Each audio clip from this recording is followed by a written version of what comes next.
Hello and welcome to the problem-solving session on charges in magnetic fields, the first of the electromagnetism unit. One of the big challenges of this particular unit is the requirement to think three-dimensionally. And there are various ways that you can represent three-dimensional directions.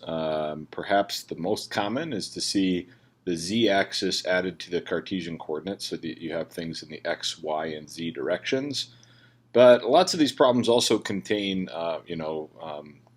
geographical directions, north, south, east, west, and such.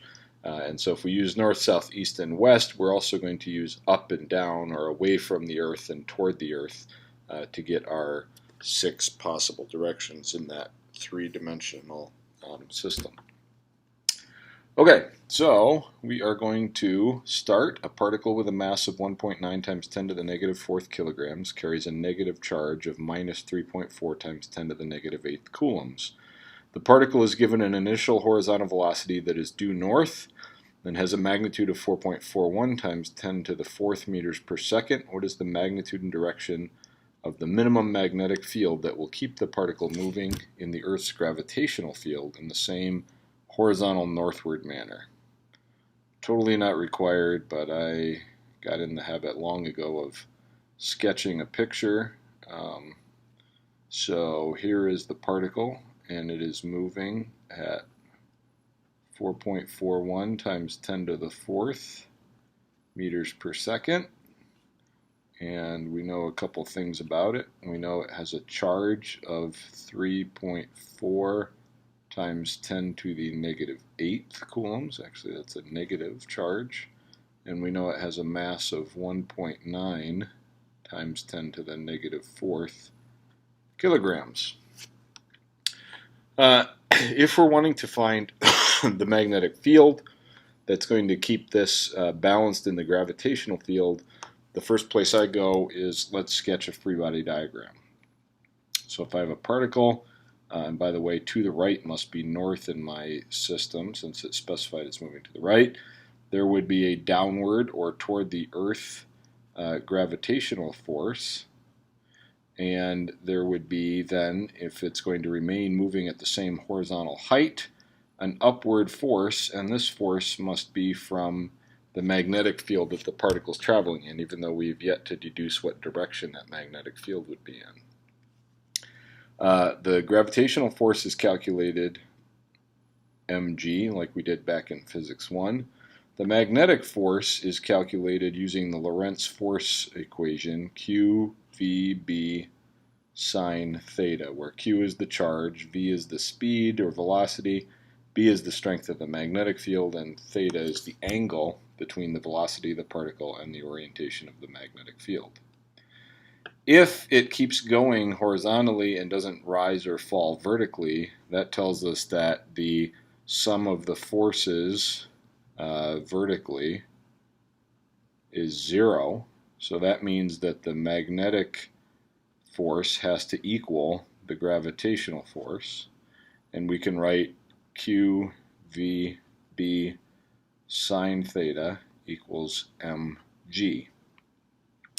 We're trying to solve for the magnetic field, so I'm going to keep magnetic field here, move everything else over to the other side. That means that magnetic field is mg times q v sine theta.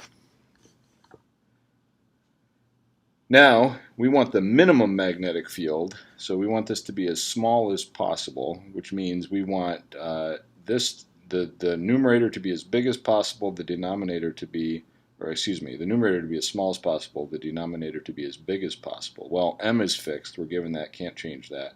Can't change the strength of Earth's gravitational field. The charge of the particle is told and fixed, the speed is fixed, but theta has some variation in it.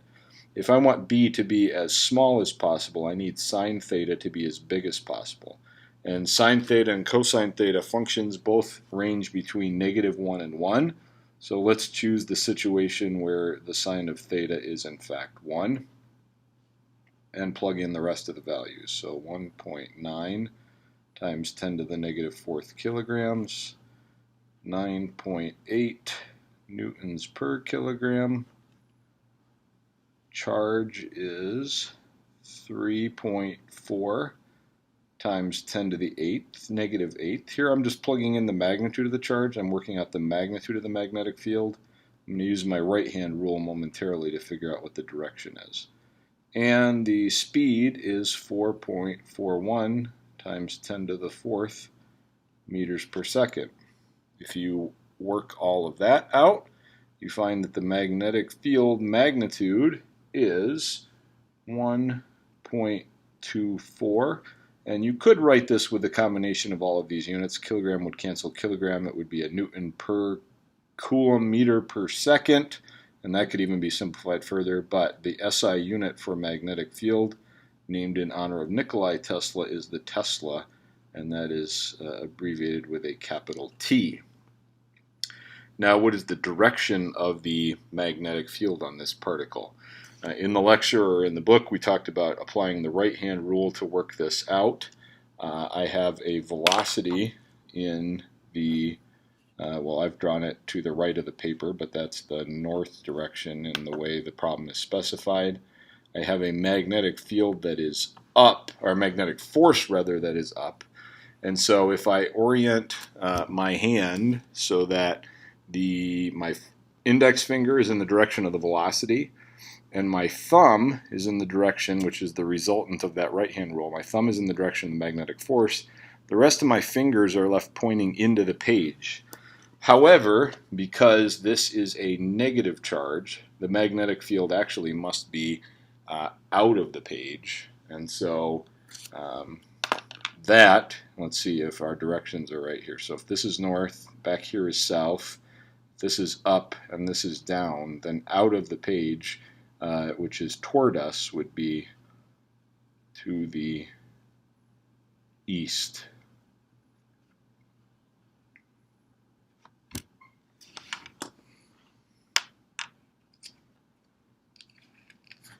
Problem number 2, similar concepts, reads an electron moves at 2.4 times 10 to the 6th meters per second through a region in which there is a magnetic field of unspecified direction and a magnitude of 7.8 times 10 to the negative 2 teslas. So what's the biggest possible acceleration this electron can have in this magnetic field? What's the smallest possible acceleration the electron can have in the magnetic field? And if the actual acceleration is 1/4 of the largest possible one, then what is the angle between the electron velocity and the magnetic field? Here and many places we're going to apply Newton's second law to say net force equals mass times acceleration. And the net force is due to all forces on this particle. But the really dominant force here is going to be the force from the magnetic field. An electron has an extremely small mass, and so if you calculate the gravitational force on it, it's going to be many, many orders of magnitude smaller than the force from the magnetic field, and hence can be ignored. So when we have particles that are, grams or kilograms and things like that, we need to account for the gravitational force. But here, when we're talking about electrons or even individual atoms, we generally ignore the gravitational force because it is such a small force. So that means that the only force I'm going to worry about is the Lorentz force, the magnetic force, and that is QVB sine of theta, where again theta is the angle between the velocity vector and the magnetic field vector. That equals the mass times the acceleration, and if we solve that for acceleration, we get QVB sine theta divided by m. Well, what's the biggest possible acceleration we can have of this particle? We're told that the magnetic field is fixed and the speed is fixed. The charge of an electron is a constant value, and the mass of an electron is also a constant value. So we can't really do anything with those. The only variation is going to come in the sine of theta. Sine of theta is biggest when theta is 90 degrees and sine of 90 is 1. So we will plug in 1 there. The charge of an electron is 1.6 times 10 to the negative 19 coulombs. Speed here is 2.4 times 10 to the 6th meters per second. The magnetic field is 7.8 times 10 to the negative 2 Teslas. I'm plugging in 1 for the sine of theta. And the mass of an electron, you can look it up, is 9.11 times 10 to the minus 31 kilograms.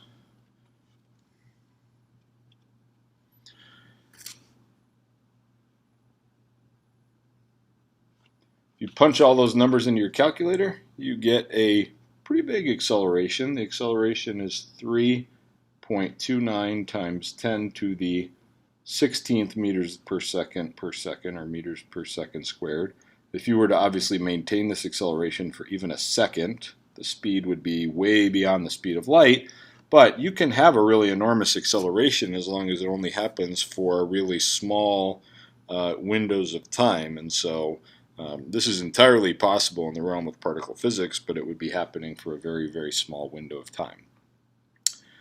B, what's the smallest possible acceleration? Well, here's our general expression for acceleration, and that is going to be the smallest when sine of theta is 0. So if the velocity and the magnetic field are in the same direction, the angle between them is 0, the sine of 0 is 0, so the minimum acceleration is in fact 0. Question C asks us, if the actual acceleration is 1/4 of the largest magnitude in part A, then what is the angle between the electron velocity and the magnetic field? Well, here's the acceleration. So the acceleration is by this expression, but when we did the maximum, again, we made sine of theta 1. So if I'm at 1/4 of that, I'll have 1/4 qvb over m. That'll be the acceleration when it's 1/4, and it's going to equal then qvb over m times sine of theta. Well, everything goes away on both sides of that expression except for the quarter and the sine of theta. So this is actually true when the sine of theta equals 1/4, or theta equals the inverse sine of 1/4, which is about is that 14 degrees? I neglected to write that down. So inverse sine of 0.25. Yep, about 14.5 degrees.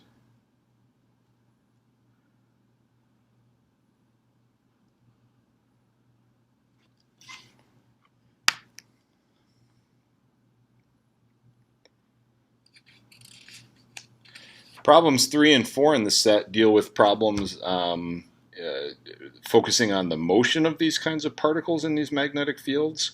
So if you have a charged particle moving in a magnetic field and the magnetic field puts a force on it that is at a right angle to that velocity, and it's always going to be at a right angle to that velocity, the resulting trajectory, at least the simplest trajectory that you can get from that, is a circular motion of the particle, and we've seen that in the lab and also talked about it a bit in the lecture in the textbook reading. This problem reads that a singly charged ion of 7 lithium, or lithium-7 rather, which is an isotope of lithium, has a mass of 1.16 times 10 to the minus 26 kilograms. It is accelerated through a potential difference of 200 volts, and then it enters a magnetic field with a magnitude of 0.736 Teslas perpendicular to the path of the ion. What is the radius of the ion's path in the magnetic field? So I'm going to draw a simplified diagram of how this system might work. If I have my little lithium-7 ion here, when it says it's singly ionized, that's code for either one electron was added or one electron was taken away. I'm going to assume it was taken away, so it has a +1 charge on it. Meaning if I put it next to a parallel plate capacitor that had a positive charge to it, and over on the other side of the system I had a negative charged plate, I could maintain some sort of potential difference between those to get them to be charged separately, or charged oppositely. And then if I release this thing from approximately rest, it's going to accelerate across this field. And if there's a small hole in this plate, at least some of these lithium ions will make it out through that hole. And when they do so, they will have a certain speed or a certain velocity heading into the region where there's a magnetic field. So this part of the problem is actually drawing on what we learned back in the electrostatics unit. The new piece and the old piece is that this now comes into a magnetic field. So it doesn't say what direction the magnetic field is in. I'm just going to assume that this is a magnetic field that is oriented into the page. So I'm drawing a series of little X's to remind myself of that. That stands for the magnetic field. And then when the particle gets over here in the magnetic field and its velocity is initially to the right, if it's a positive particle, the velocity to the right with the magnetic field into the page leaves your thumb pointing toward the top of the page, which means that the force that this is going to feel in that magnetic field is going to be directed up. And what's going to happen there is that resulting trajectory is going to be a circular path. And we are interested in figuring out what the radius of that circular path is. Well, to think about the first part of the problem, we can use conservation of mechanical energy like we did back in electrostatics and say whatever the change in electric potential energy was, that equals the change in kinetic energy. We trade one form of energy for another.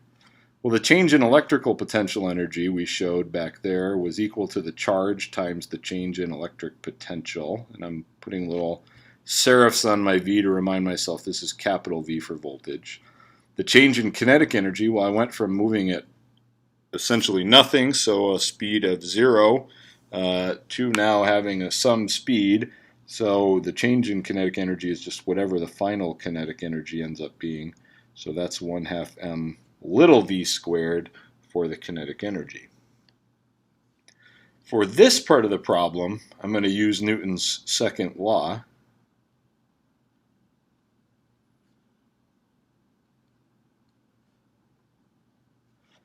And again, assume that since I'm dealing with something with a very, very small mass, I can ignore any gravitational force. So that when I write net force equals mass times acceleration, the net force can just be the force from the magnetic field, Q, V, B, sine theta. But as it is in many of these problems, V is here, magnetic field's into the page, so that angle is 90 degrees and sine of theta is 1. That's equal to the mass times the acceleration, but the acceleration that's going to be produced here is centripetal acceleration, where you are changing the direction of your motion but not your speed. And you'll recall from physics 1 that centripetal acceleration is v squared over r. So I'm using that in this expression. And since radius is what we're looking for here, let's go ahead and solve this for radius. Radius would be mv squared over q vb. But there's a v on both sides of this, so you can write it a little bit simpler as mv over qb. Well, we know mass, we know charge, we know magnetic field, but we don't know the speed, and that's where the work from the previous section comes in. The speed can be solved for in the conservation of energy equation, so I can say that v squared is 2q times the potential difference divided by the mass, and that means v is equal to the square root of all of that.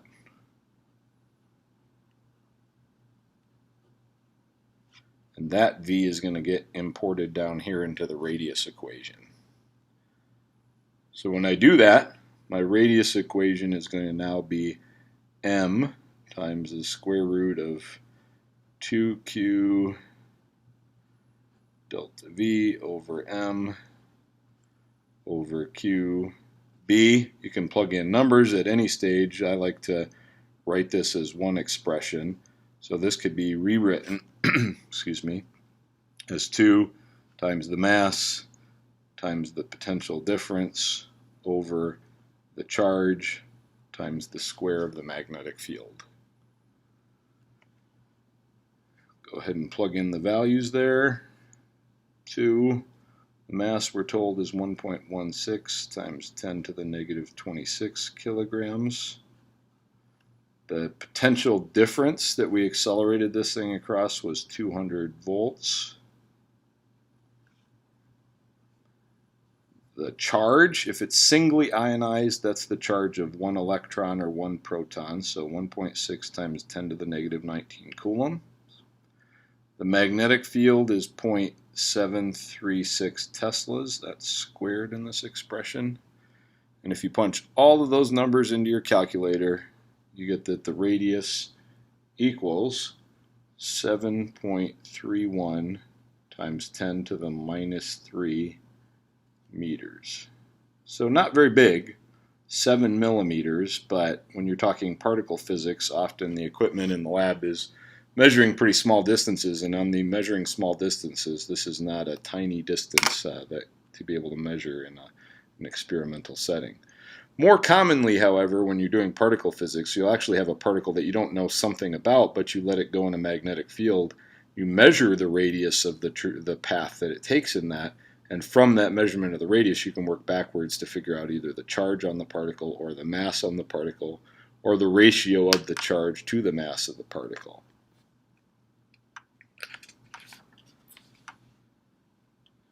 Problem 4 is similar to problem 3. Now we're talking about an alpha particle, which is a helium nucleus. It contains 2 protons and 2 neutrons. It has a mass given. It's traveling horizontally when it enters a uniform vertical 1.1 Tesla magnetic field. So here's our little alpha particle traveling at 35.6 kilometers per second. It's a pretty good clip. We get another mass, and it's going to come into this region where the magnetic field is uniform and vertical, and we are given the magnitude of it as well. So as we've talked about in previous problems, that's going to cause a force. Well, let's see, velocity's to the right, magnetic field is up, so the thumb's coming out of the page. So this particle is going to come out of the page, and it's actually going to follow a circular orbit that would be horizontal in orientation, assuming this magnetic field is big enough for it to do so. We want to know how big the diameter is. So let's again apply Newton's second law. Net force on the particle equals mass times acceleration. Again, we check we have a really small mass, so we can get away with ignoring the gravitational force and just write in the Lorentz force. Again, V and B are at right angles to each other, so sine of theta is 1, and that's equal to the mass times the acceleration, but the acceleration is again the centripetal acceleration, so that's V squared over R. And we're solving for, well, almost the radius. So radius is going to equal mv squared over qvb. That means the diameter, which equals 2 times the radius, is equal to 2mv over qb. We have enough information to plug in and solve for that. So diameter is going to equal 2. The mass is 6.64 times 10 to the minus 27 kilograms. The velocity needs to be in meters per second if everything's going to work out in standard units. So 10 to the third meters per second. The charge, 2 protons, tells us it has 2 times 1.6 times 10 to the negative 19 coulombs. And the magnetic field is 1.1 teslas. If you punch all that into a calculator, you end up with, again, what we would consider a pretty small radius, but we're not on the particle size scale here. 1.34 times 10 to the minus third meters. Question B says, what effect does the magnetic field have on the speed of the particle? And the answer is, it doesn't have any effect. You may recall from your work in Physics 1 that when you have a particle moving in one direction, let's say that's the direction of the velocity, and you apply a force in the same direction, you get that particle to speed up. If you have a particle, again, moving in the same direction, but you apply a force to that particle that is opposite to the direction that that particle is moving, you get an object to slow down. But in the situation where you have a particle moving in some direction and you apply a force perpendicular to the direction of that velocity, you'll get a change in direction, but you will see no change in speed of that particle. C says, what are the magnitude and direction of the acceleration of the alpha particle while it's in the magnetic field? Well, we can go back to our original expression, but instead of doing v squared over r, if we just left this as a, we could write that the acceleration is equal to qvb divided by m. We know all that stuff, so q is 2 times 1.6 times 10 to the negative 19 coulombs. Speed is again 35.6 times 10 to the third meters per second. The magnetic field is 1.1 teslas, and the mass here is 6.64 times 10 to the minus 27 kilograms. Punch all that into a calculator, and you get, again, big acceleration, 1.89 times 10 to the 12th meters per second squared. But again, this acceleration would be likely to be sustained only for a very, very, very small fraction of a second. When this was happening. D is pretty similar to B. It says explain why the speed of the particle does not change even though an unbalanced external force acts upon it. Well, we sort of talked about that back in B. Again, when you have a force that is always perpendicular to the movement, and the Lorentz force by definition is and by observation is, because that force is always perpendicular to the velocity vector, there's never a change in speed, there's only a change in the direction of the motion.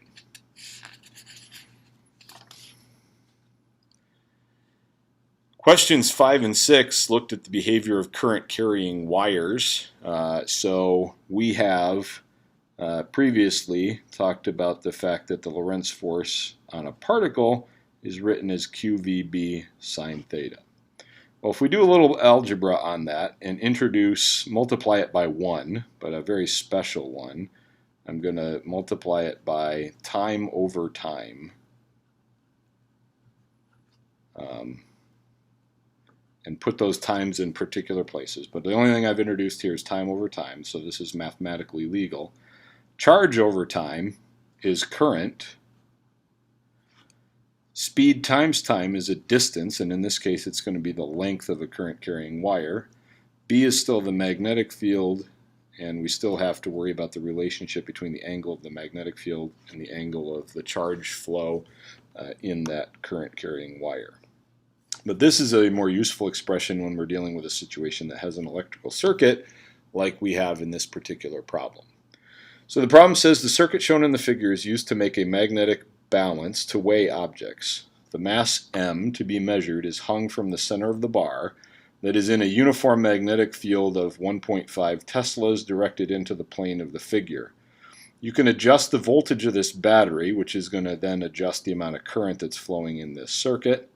The horizontal bar is 60 centimeters long. It's made of extremely lightweight material, which is code for don't worry about the weight of the bar itself, just worry about the weight that you're hanging on it. It's connected to the battery by thin vertical wires. So here's where the lawyers got a hold of this. Connected to the battery by thin vertical wires that can support no appreciable tension, which is code for there's no other upward forces on this bar. All the weight of the suspended mass m is supported by the magnetic force on the bar. So if you run a current through this bar in the presence of this magnetic field, that's going to produce a magnetic force. If we do it the right direction, that magnetic force will be up and can balance out the pull down from this mass. A resistor with a resistance of 5 ohms is in series with the bar, and the resistance of the rest of the circuit is much less than this. So this is the only appreciable resistance we should worry about. So question A, what point A or B should be the positive terminal of the battery? Well, if we think about our bar right here, it's going to have a downward force from the mass that's hanging on it. And we want to then get an upward force from the magnetic field. Well, in order to get an upward force from the magnetic field, that would be the thumb of my right-hand rule.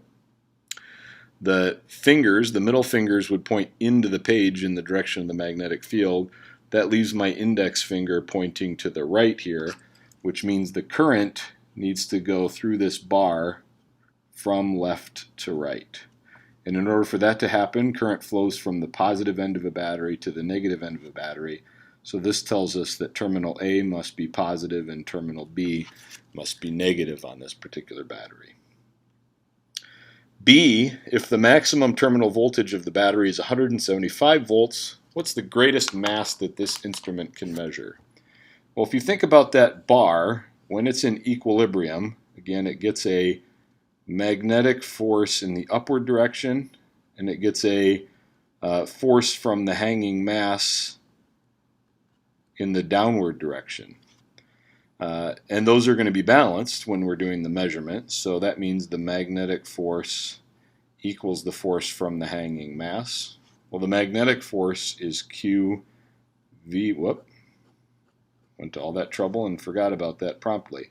The magnetic force is ILB sine theta. We could still use QVB, but it would be harder because we'd have to work out what Q and V would be. ILB sine theta. The current is at right angles to the magnetic field, so once again, sine of theta is 1. And that equals to the mass that I'm hanging on here times G. If we are looking for the greatest mass that this instrument can support, we're solving for mass M. So mass M is ILB divided by G. We know G, we're given B, we're given L, but we don't know I, and here's where we have to bring back in ideas from our electric circuits unit. I don't know I, but I do know from Ohm's law that I is potential difference over the resistance, and we are given potential difference and resistance. This means we can rewrite our current expression as potential difference times length times magnetic field over resistance times G, and then plug in values. So 175 volts is as high as we can go. Length is 60 centimeters, so that's 0.6 meters. The magnetic field is 1.5 Teslas. The resistance in the circuit is 5 ohms, and G is 9.8. If you punch all of that into your calculator, you'll find that the mass that can be supported here is just a little over 3 kilograms.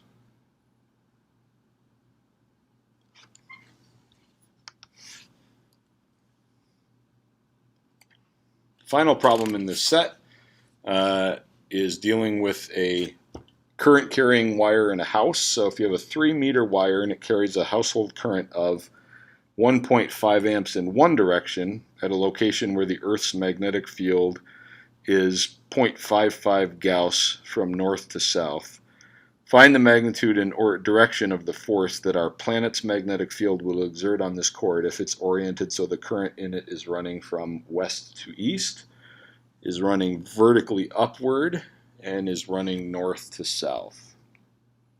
All right, so let's go ahead and assume a more traditional compass direction here, where north is to the top of my page, east is to the right, like that.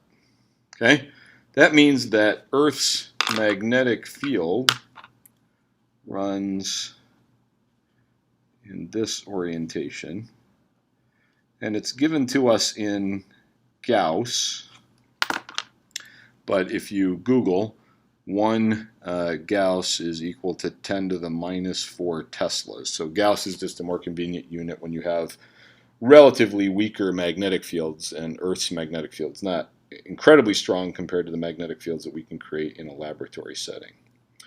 All right, so if I put my wire so that the current runs through this wire from west to east, that means the current is going to be going in this direction.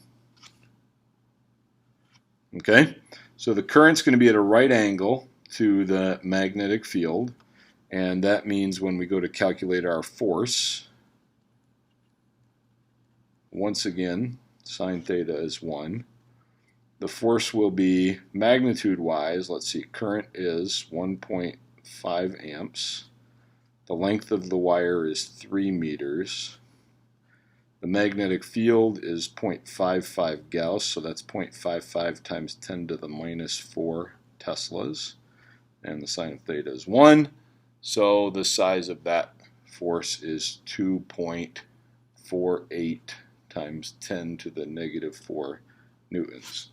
Now this is a household wire, and there's a force on it, so I guess you could ask yourself, does this mean that I should expect the wire connecting my lamp to the socket or whatever should move around due to Earth's magnetic field? Well, no, for a couple of reasons. First of all, this is a pretty small force compared to the gravitational force. So if you have a gravitational, let's say your cord has a mass of, I don't know, 100 grams. If it has a mass of 100 grams, then it has about a Newton of gravitational force on it, and this magnetic force is much, much smaller, 4 orders of magnitude smaller. The other reason you'd never see this in a household is that in our household wiring, current runs one direction and then a fraction of a second later runs the other direction and keeps on repeating that back and forth cycle. This is something known as alternating current, and we'll take a look at it towards the end of this unit. But suffice it to say, this is a textbook problem only in calculating the force and working out the direction. So we've got the force if the thing is going west to east. We need the direction though, and so west to east, if we orient the index finger of our right hand in the direction of the current flow, and then we curl our fingers in the direction of the magnetic field, which is to the north. The thumb is coming out of the page, so when it is west to east, the direction of the force is up, or away from the center of the Earth, or however you want to think about that. And the magnitude here is about 2.5 times 10 to the negative 4 newtons. What if the wire is oriented so that it's going vertically upward? Well, this would be a situation where, I'll just draw the wire down here. The way we draw things coming out of the page is there's the wire, and then the current coming out would be a dot to tell us that the current's coming toward us. If the current is coming toward us, get the index finger in that direction, and Earth's magnetic field is still pointing up to the north, that means the thumb of my right hand is pointing to the left, which in this context is to the west. Again, the magnitude is going to be exactly the same because the current and the magnetic field are still perpendicular to each other, and I, L, and B haven't changed. What if my wire is carrying current so that it is flowing from, let's see, north to south? So now my current in this new wire is going down like this. So this is wire A, here's wire B, now here's wire C. If the current is going down and the magnetic field is going up, that means the angle between the current and the magnetic field is 180 degrees. And the sine of 180 degrees is 0. So when the current flows north to south, the force is 0. And if you have no force, you have no associated direction. So this is the conclusion of the problems we looked at in class on charges in magnetic fields. As always, if you spot an error in these solutions, I'd appreciate you letting me know about it. Thank you.